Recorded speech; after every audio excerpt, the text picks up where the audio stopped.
Muslim leaders have lifted a boycott of a key holy site in East Jerusalem after Israel removed the last of the security measures which had led to uproar.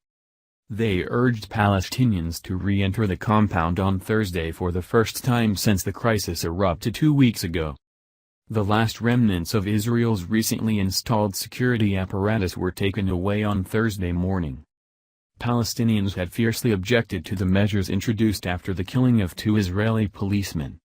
They had refrained from entering the old city complex known to Muslims as Haram al-Sharif and to Jews as the Temple Mount in protest over what they saw as an Israeli attempt to exert control over the contested site.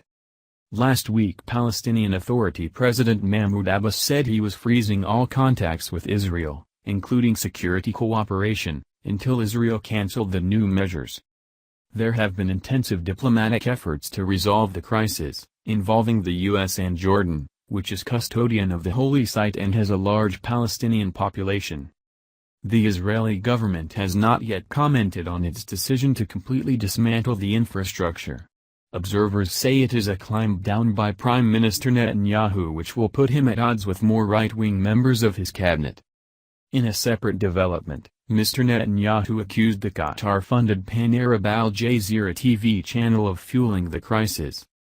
The Al Jazeera network continues to stir violence around the Temple Mount, he posted in Hebrew on his Facebook page, vowing to enact the required legislation to expel Al Jazeera from Israel. Palestinians jubilant. Palestinians sang, danced and let off fireworks as railings and security camera gantries were removed from the Lion's Gate entrance near the Temple Mount, Haram al-Sharif in the early hours of Thursday morning. For 12 days no one has slept, no one has done anything except the Al-Aqsa Mosque, bystander Fires Abbasi told AFP news agency. He said he felt like crying over what he called a victory.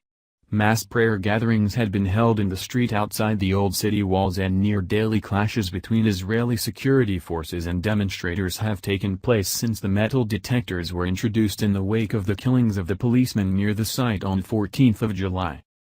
4 Palestinians were killed and 3 Israeli civilians stabbed to death by a Palestinian who said he was avenging Israel actions at the site.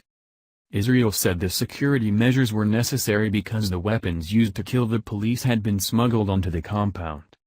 Earlier this week, it said it would bolster its police presence around the site and introduce less obtrusive security measures over the next 6 months, including unspecified advanced technologies.